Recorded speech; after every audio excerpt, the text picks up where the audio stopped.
Halo, selamat malam. Anda menyaksikan Konspirasi Prabu. Kalau Anda perhatikan, ada dipuji oleh Presiden Jokowi karena prestasinya yang bisa mencapai target investasi yang sangat luar biasa, angkanya 1.200 triliun.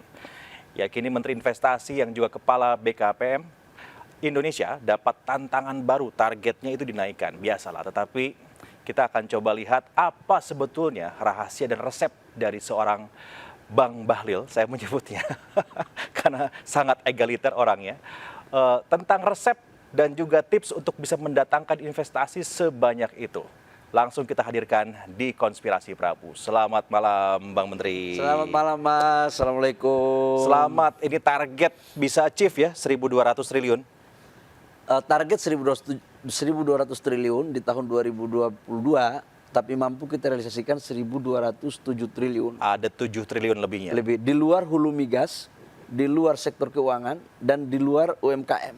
Kalau ditambah dengan UMKM itu 318 triliun, jadi total 1.500 triliun. 1.500 triliunan. Tepuk tangan dulu dong semuanya nih untuk Bang Menteri kita. Karena saya ingat Bang, tahun lalu itu kan kita pernah makan malam bersama nih dengan para pemret.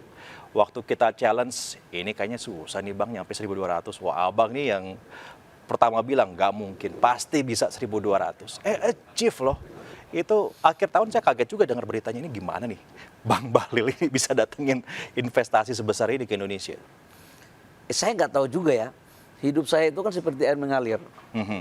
Saya dulu waktu mau jadi ketua umum HIPMI, banyak orang meragukan apakah saya bisa menjadi ketua umum HIPMI atau tidak. Begitu terpilih, kemudian pertanyaan berikut adalah saya bisa membawa HIPMI atau tidak. Ya. Karena menurut saya itu nggak salah mereka berpikir itu. Karena saya kan sekolahnya di kampung. Saya anak kampung, bukan anak siapa-siapa. Jadi wajar aja pikiran itu muncul. Sama dengan Menteri Investasi kan.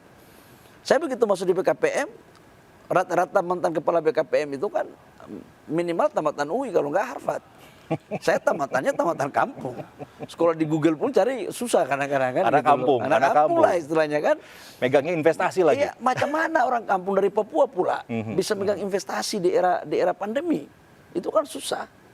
Tapi bagi saya bahwa kesuksesan sebuah program itu tidak ditentukan oleh satu orang, oleh tim. Nggak ada orang hebat itu karena dia single fighter, nggak ada. Jadi harus ada kerja tim. Nah kalau kerja tim itu bicara tentang leadership, bicara tentang manajerial, bicara tentang kemampuan intuisi, dan satu lagi bicara tentang kerja keras. Jadi saya mengelola Kementerian Investasi seperti mengelola tim bola. Seperti mengelola tim bola. Hati-hati ngomong bola sensitif nih. Ya namanya tim bola itu, dia pemain cadangan pun punya kontribusi besar terhadap kemenangan sebuah tim. Dan kemenangan tim bola itu tidak ditentukan oleh satu orang, dibutuhkan kerjasama. Teamwork. Jadi ya mungkin di samping itu memang arahan Bapak Presiden Jokowi, leadership Bapak Presiden Jokowi ini kan luar biasa sekali. Dan itu diakui oleh dunia. Ya. Di Indonesia orang mau suka atau tidak suka, sebagian orang suka, sebagian orang nggak suka. Itu menurut saya nggak terlalu penting.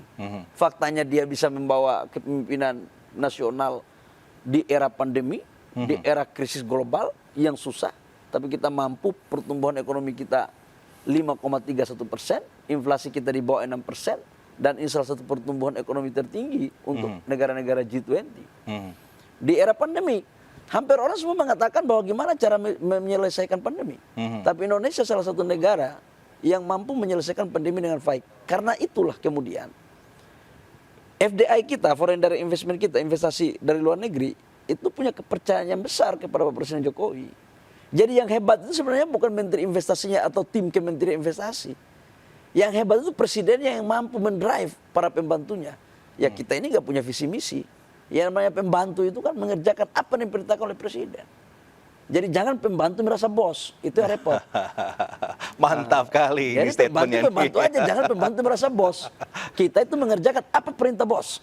Kira-kira begitu. Emang perintahnya kayak gimana Bang Menteri waktu lagi awal-awal nih Bang Menteri dikasih target 1.200 T dan sebelumnya juga kan sebetulnya aktif juga ya Bang Menteri ya. Bagaimana, saya pengen gini, jadi Bang Menteri waktu di ruangan itu ya, Bapak Presiden mengarahkan ke Bang Menteri untuk 1.200 triliun target investasi, itu dialognya tuh kayak gimana nih? Wah ini ngeri ini, membocorkan rahasia dapur. Wih, nggak apa-apa lah. Sebenarnya gini ya, Saya itu tahun 2021. Tahun 2020 itu investasi kita 815 triliun kurang lebih. Bahwa Presiden memberikan target tahun 2021 harus 900 triliun. Itu sebagai syarat untuk pertumbuhan ekonomi kita tidak terlalu drop. Karena itu kan era pandemi. Ya. Alhamdulillah kita mampu menyelesaikan 901 triliun di 2021. 2022, Bapak Presiden menyampaikan kepada saya, Mas Bahlil, ekonomi kita kan kemarin tumbuhnya tidak terlalu bagus. 2022 kita harus tumbuh di atas 5%, di atas 5%. APBN kita kan 5,3%. Syarat untuk mencapai pertumbuhan ekonomi 5,3%, investasi di sektor real kita harus minimal 1.200 triliun. Itu syarat.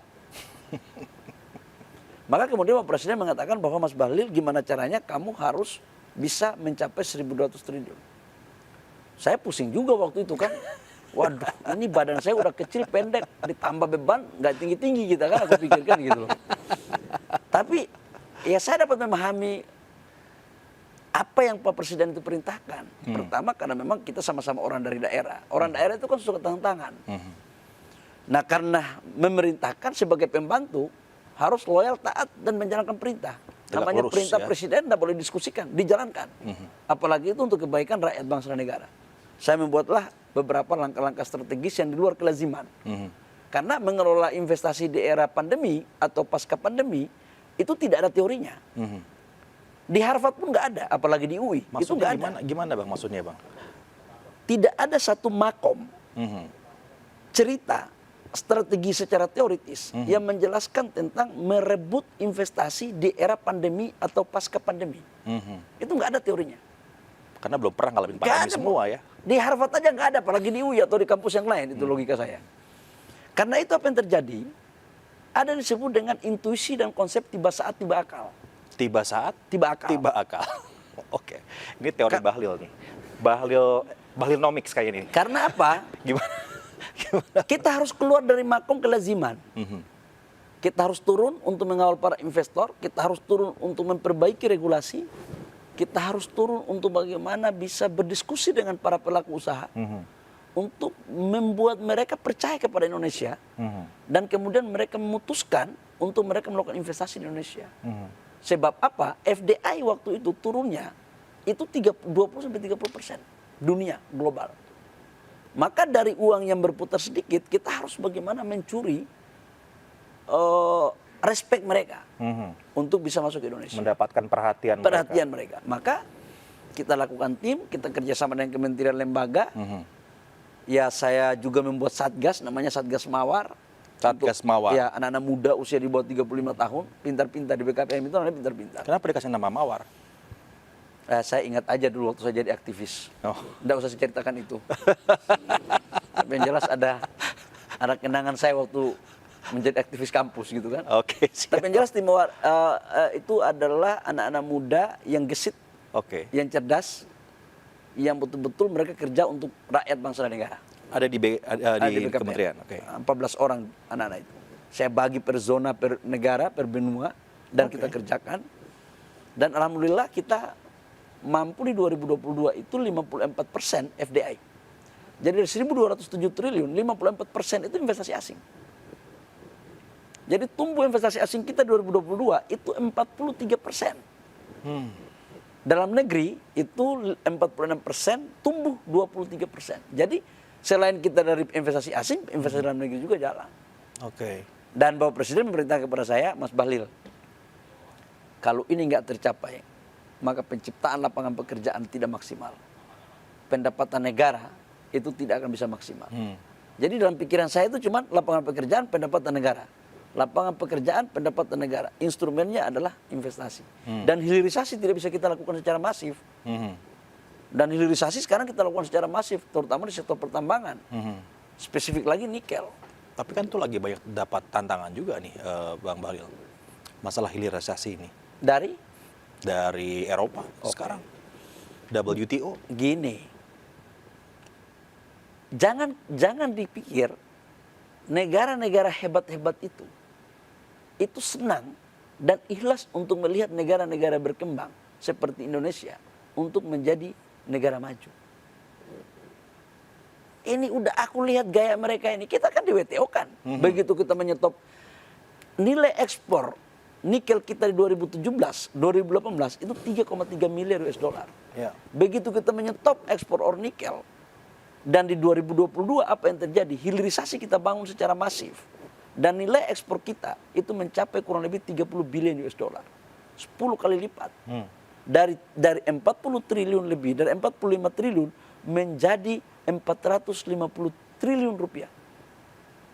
Bayangkan, pemerataan pertumbuhan ekonomi di daerah-daerah yang dulunya Maluku Utara yang dikenal cuma di peta, nggak ditahu rakyatnya bagaimana, sekarang salah satu provinsi pertumbuhan ekonominya tertinggi. Investasi udah masuk saja sekitar 10 bilion US dollar. Ekspor kita ke China 2016-2017 itu defisit 18 bilion US dollar. Hilirisasi kita lakukan, kita penetrasi. Sekarang neraca perdagangan kita dengan China 2022 itu sudah surplus 1 bilion US dollar. Itu dari hilirisasi. Ekspor kita ke Amerika itu surplus 10 miliar lebih. Jadi, nah terkait dengan WTO, mereka memang nggak suka melihat kita.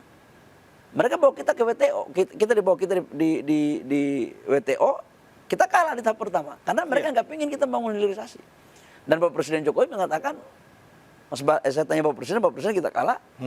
Bapak Presiden mengatakan, Mas Bahlil, negara ini sudah merdeka. Negara ini berdaulat. Ada rakyatnya, ada pemimpinnya, dan harus dihargai oleh semua dunia. Karena itu saya perintahkan, lawan. Oh kita lawan lagi. Jalan terus. Ya? Jalan terus. Jadi sebenarnya saya mau tanya, presiden yang tukang melawan Eropa itu siapa? Lo buktinya yang disuruh kita lawan. Dan Bapak Presiden nggak pernah ragu dengan hal itu. Dan memang harus jujur saya akui bahwa kenapa itu negara-negara itu membawa kita ke WTO.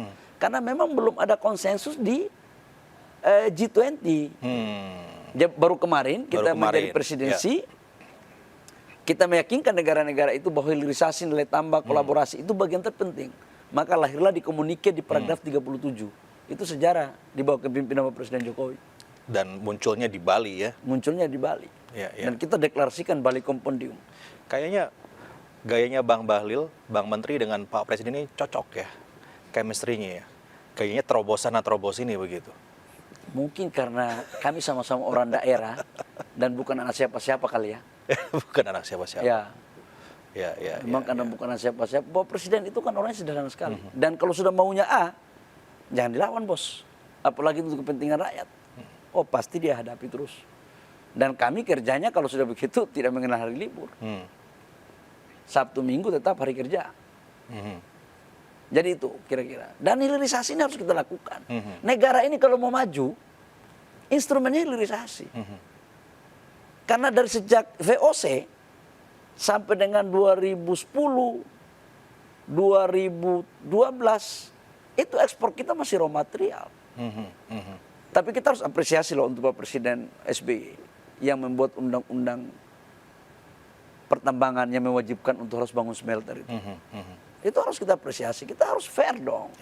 Dan dilanjutkan sekarang Dan ini. karena undang-undang itulah Bapak Presiden Jokowi melanjutkan dengan hilirisasi. Jadi ada kaitannya juga bos. Cuma waktu itu Bapak Presiden SBY nggak melanjutkan dengan hilirisasi. Cuma membuat undang-undang. Ibarat rumah pondasinya lah kira-kira. Yang Tapi berani membuat juga, rumah ini Bapak Presiden juga. Jokowi. Bahwa kemudian nanti ada kemungkinan disanksi gitu, hajar aja terus. Siapa takut? Saya pernah bilang di DPR. Bagaimana kemudian kalau kita kalah lagi? Kemudian kita disanksi. Saya bilang di dalam dunia usaha ada banyak jalan menuju Roma. Sama dengan Islam. Kalau masuk surga, ini bulan puasa nih. Kalau masuk surga di Islam itu ada 8 pintu surga. Tidak hanya ahli sholat, ada juga ahli zakat, ada juga ahli ilmu. Jadi kalau kita dihadang di WTO, kita pakai cara lain lagi. Ya jelas kita nggak boleh kalah dari siasat Eropa. Nggak boleh kalah dari siasat Eropa. Siasat Indonesia harus menang. Harus gitu ya? menang. Karena kita sudah mampu memenangkan pertarungan dengan Belanda kan. Waktu di zaman penjajahan dengan hanya memberuncing. Mereka lupa menterinya pemain juga ini masalahnya. Nah itu soalnya di situ. Soalnya di situ. Ini sama plot kuning bro. Jangan saling mendahului. Mereka main di global tapi untuk urusan domestik yang tahu negara kita dong. Iya. Saya pernah bilang, tapi ide pribadi saya. bukan ide pemerintah waktu itu. Karena saya dicecer di Komisi 6. Saya bilang kalau memang pada saatnya memang kita kalah dan tetap kita mempertahankan, ya udah nggak apa-apa. Kita naikkan pajak ekspor dan kita jadikan pelabuhan induknya kita kirim ke Papua, kita taruh di Papua. Oh, jadi you mau ekspor, transportnya mahal. Lu lewat Papua. Kan nggak boleh orang negara lain mau atur kita. Iya, iya, iya. Ini kalau didengar sama Eropa gimana? Nggak apa-apa. Nggak. Mereka juga mereka sekarang membuat undang-undang untuk membangun baterai sel itu harus dekat dengan pabrik mobil. Iya, iya. Karena mereka kenapa buat begitu? Karena mereka sadar betul bahwa bahan baku mereka nggak punya untuk baterai mobil. Sekarang mereka menaikkan lagi satu tahap untuk katoda. Jadi bahan baku baterai sel untuk baterai mobil itu kan dari mining, smelter, HPAL, precursor, cathode, baterai sel. Mereka sadar betul Eropa itu mereka nggak punya sumber daya alam itu. Tetapi mereka nggak pingin untuk baterai selnya itu ada di negara lain. Inilah gaya mereka ini kan. Mereka buat aturan bahwa baterai sel itu harus dekat dengan pabrik mobil. Maka dia menarik semua para investornya untuk bangun baterai selnya di Eropa. Di Eropa. Dekat dengan pabrik mobilnya. Supaya kita menyuplai raw material terus. Ini kan akal-akalan. Dia kirain kita ini masih bodoh gitu kan. Dia kirain kita ini masih baru belajar. Dia lupa. Dia lompat kata, kita lompat indah ini barang. Nah. Kemudian kita bilang kalau begitu, oke. Kami tidak akan mengekspor ore. Kalau kita nggak ekspor, dia mau ambil dari mana? Maka sekarang ada konsensus. Jadi kita nggak boleh terlalu intervensi. Akhirnya ini jadi mulai ada bargain, ada kompromi gitu ya. Karena sikap kita juga kuat juga, solid juga ya, Bang. Yang penting menurut saya begini ya, memimpin negara ini yang penting jangan otak pelantut-pelantut. Apalagi itu, otak pelantut-pelantut. Pelantut itu begini ya, pintar tapi nggak punya pendirian. Oh, nggak boleh dong itu. Iya. Ini yang repot. Iya. Ngapain pintar kalau nggak punya pendirian? Yang penting punya pendirian dulu ya, Bang ya. Harus punya leadership. Siap. Harus punya pendirian, harus punya prinsip. Pintar itu bisa sama-sama kita belajar. Nah, ini bicara tentang kepemimpinan. Menarik juga nih kita ngomongin supaya kepemimpinan 2024 itu solid. Gimana kalau kita ngobrolin di 2024? Selanjutnya berikut maksudnya. Tetap bersama kami.